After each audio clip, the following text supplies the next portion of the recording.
Ladies and gentlemen, what I'm saying is let's have a broader perspective, especially in economics, political science, to be a little bit more accommodating to sovereign states which are governed under less than democratic system.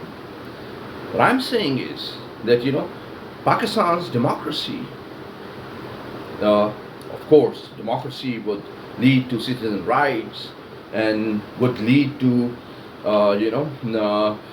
value creation, both economic, cultural, and political value creation among the society for citizens. And American capitalism and American democracy would suggest that democracy is something which would also keep the interest of the entrepreneur. But having said this, Pakistan, though democracy has delivered in cultural stability, but then in China as well there is cultural stability, my friends. In Middle East there is cultural stability. In Iran there is cultural stability. But yes, every country needs to be understood. I mean, I have spent so many years understanding few things which could make some very simple statements regarding army being of the strategic assets, regarding Ministry of Finance, and what kind of an economist would be there. And the banker is the best person to really lead. Chartered accountant would also be the best person to really lead Ministry of Finance. I mean, these are simple statements. It took me many years. So, on the same token, I could now understand that if I could spend decades trying to understand different aspects of Pakistani democracy, and yes, Pakistani democracy is because of all the struggle, all the bravery, resilience shown by Pakistan's political class and Pakistani people. But then, for Iran, you also can do a lot of work to then understand, is there cultural instability? Are the people not happy? They are not prosperous? Because what I'm saying is that the example of China and East Asia has largely proven that you can have a great economy, rather you can become a second largest economy of the world despite having a less than democratic orientation. So for Pakistan, it should not be mistaken that I'm saying that I'm largely supporting maybe dictatorship. What I'm saying is that let's have a little bit better research insights to then understand how political stability is defined through less than democratic systems as well. Because even in case of Iraq, the conflict, the war on terror that started in 2003 would then create a society that has yet to achieve any significant economic milestones. It is still a society determined with underdevelopment. Nobody really talks about Iraq. Its arts, its culture. It is all, as if, taken a backseat kind of a thing. Whereas Iraq is a managed democracy, as envisioned by new conservatives. So that is very simple argument that yes, Pakistan is a democracy, China is not a democracy. I mean, these statements could define something, but you need to policymakers, especially who represent international institutional governance and all the NGOs, should what should they? Well, they should have a perspective based on local and indigenous knowledge. That how, without having a perfect democratic system, still economic progress and significant poverty reduction has taken place, and how cultural stability is still practiced. Pakistan is a multi-ethnic society.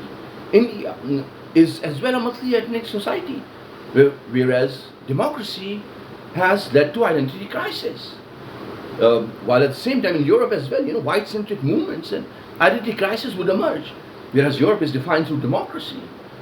While at the same time Middle East is a little, because of Saudi Arabia, Kingdom of Saudi Arabia, Qatar, United Arab Emirates, Bahrain, Kuwait, Middle East is defined through a stable economy and a culturally stable population for most of the Middle East. So What I'm saying is we need to find experts.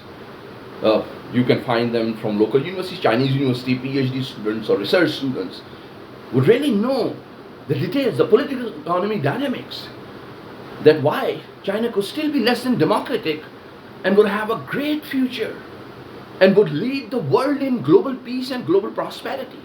And same is true for Middle East, same is true for Iran. While at the same time Pakistan, having great relationship with Middle East, China and Iran, would still be a democracy, because each and every country is led, there are thousands of leaders, rather hundreds of thousands of leaders, bureaucrats, political leaders, political activists, security operators, businessmen, entrepreneurs, artists, poets. So it's a thriving economy with a thriving culture. And yes, Pakistan is politically is a more thriving country, for example, than say with a certain cultural,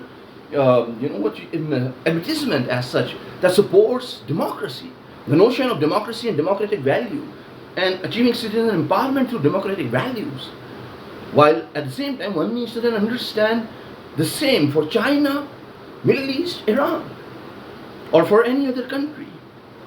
So it means that there needs to be a detailed work which might take more than few years to then really be an expert on the political economy of China, political economy of Middle East, political economy of Iran, to then represent a certain balanced view, which could then be based on indigenous understanding and knowledge base, which should then enlighten the international institutions of governance. China has thriving media, social media as well, technological firms. Middle East has thriving media.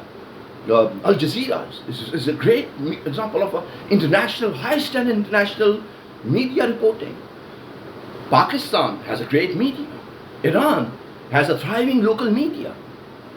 So there's already governance structures, local governance structures that are robustly defined and represent and cause a lot of this significant political stability and cultural stability and confidence among the population. So instead of this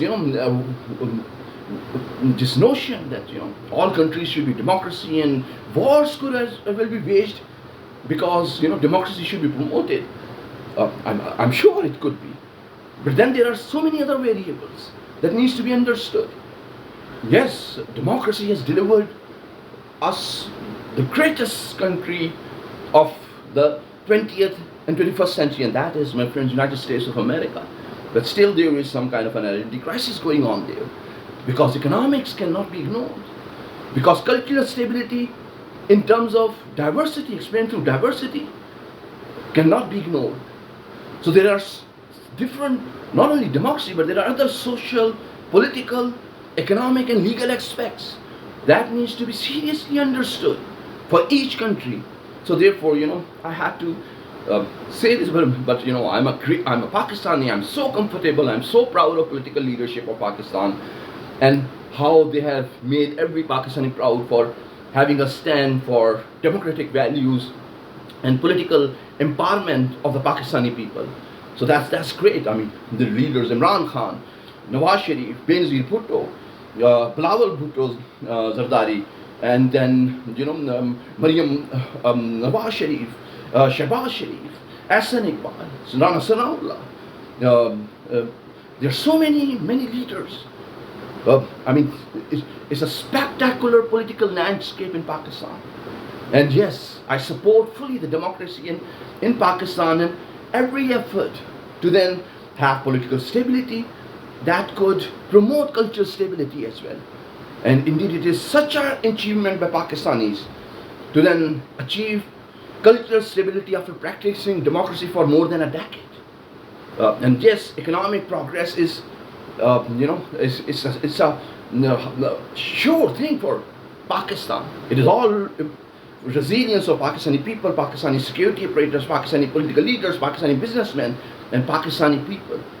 So, I'm all for democracy in Pakistan, but we should have a broader perspective when we are talking about international governance systems and how policies are being promoted.